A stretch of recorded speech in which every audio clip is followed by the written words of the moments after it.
Hello សួស្តីអ្នកទាំងអស់គ្នាឥឡូវនេះគឺយើងបានមកដល់ដីខាងខ្ញុំបាទម្ដងទៀតណាបងប្អូននិយាយទៅថតតែដីខាងបងប្អូនទស្សនាណាព្រោះថាយើងឃើញវាតំណងបងប្អូននេះបងប្អូននៅខាងក្រោយដីមានផ្កាដាក់ដឹងខាផ្កាអេផ្កាព្រៃបងប្អូនស្អាតណាឥឡូវយើងមើលបន្តដំណាំរបស់យើងអូយខប់សេរី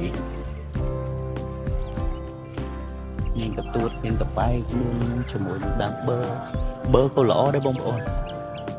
ស្អាតខ្លាំងមានស្អំមានអីចឹងណាតែស្អំទុំបេះត្រួយថ្ងៃមុនបងប្អូននេះខប់ស្អាតទេសភាព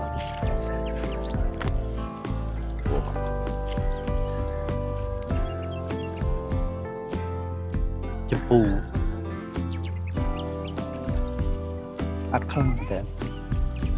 នេះបងប្អូនបើ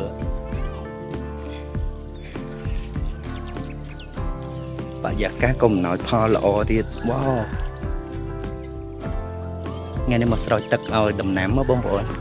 ដល់ពេលចឹងទៅឃើញទេសភាពស្អាតខ្លាំងនេះបងខ្នៅក្រត់